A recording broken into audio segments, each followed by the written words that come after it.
The Hollow Tree. There's an old tale about an ancient tree in the woods near Grayson Hollow, a twisted, gnarled thing that's been around longer than anyone can remember. Locals call it the Hollow Tree. Its roots stretch deep into the ground, and its thick trunk is scarred with marks that look almost like claw scratches. No one knows exactly what happened to it, but the story goes that something terrible is trapped inside. Jonah had always heard the stories growing up, but he dismissed them as local superstition. He was a skeptic, convinced that most ghost stories were just products of bored imaginations. But one chilly autumn night, when a dare from his friends brought him to the edge of Grayson Hollow, he decided he would prove them all wrong. "Go up to the Hollow Tree and carve your name into it," his friend Tommy had challenged. "People say it'll be gone by morning if the tree doesn't like you." Tommy's grin was smug, daring. "Fine," Jonah had replied, shrugging off the nervous feeling in his stomach. "It's just an old tree. What's the worst that can happen?" With nothing more than a flashlight and his pocket knife, Jonah headed into the woods alone. The air was cold, biting through his jacket, and the ground was carpeted with dead leaves that crunched beneath his feet. As he made his way deeper, the trees grew closer together, their branches reaching out like twisted fingers. Finally, he reached the Hollow Tree.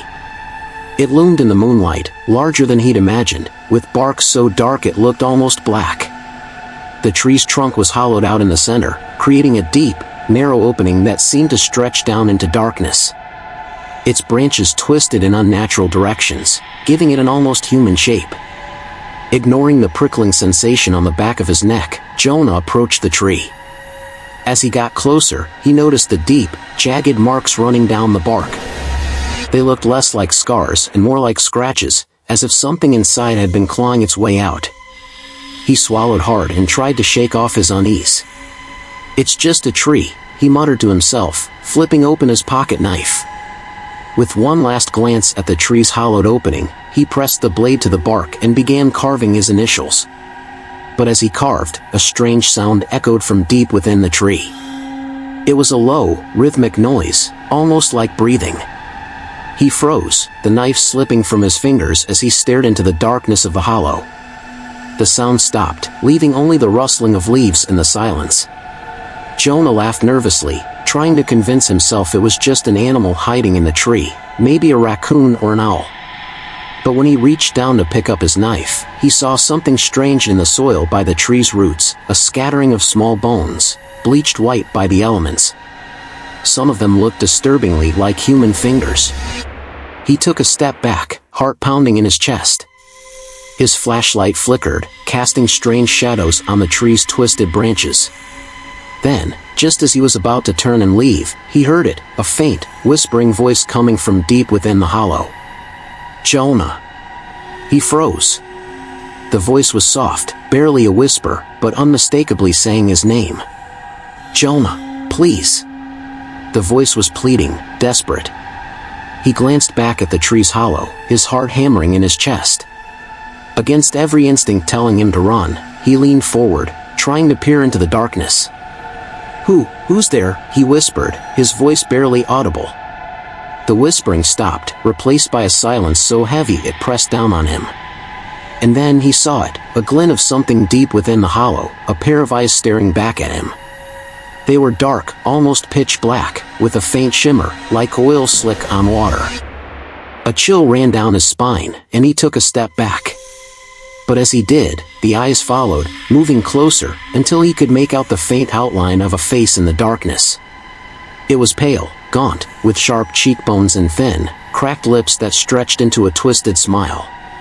"Jonah, don't leave me," the voice whispered, softer now, almost a whimper. "I'm so alone." Jonah's mind screamed at him to run, but he couldn't move, rooted to the spot by a terror that went deeper than anything he'd ever felt. The figure in the hollow stretched out a thin, bony hand, its fingers impossibly long and tipped with sharp, blackened nails. It reached toward him, slow and deliberate, as if savoring his fear. Suddenly, he snapped out of his trance, stumbling backward. As he moved, the figure let out a shriek, an unholy sound that pierced the night air. He turned and ran, his flashlight swinging wildly as he crashed through the underbrush, his breath coming in ragged gasps. When he finally reached the edge of the woods, he collapsed, his chest heaving. Behind him, the forest was silent, but he could feel something watching him from the shadows. The next morning, he returned with Tommy and a few other friends, determined to prove what he'd seen. But when they reached the hollow tree, Jonah's initials were gone, as if he'd never carved them at all. "See?" Tommy said, laughing nervously. "I told you the tree doesn't like visitors." Jonah stared at the tree in silence, his hands trembling. He tried to shake off the unease, telling himself it was just a prank, that his mind had played tricks on him in the darkness. But as they turned to leave, he glanced back one last time, and his heart stopped. Carved into the bark, deep and fresh, were the words, "Jonah, come back."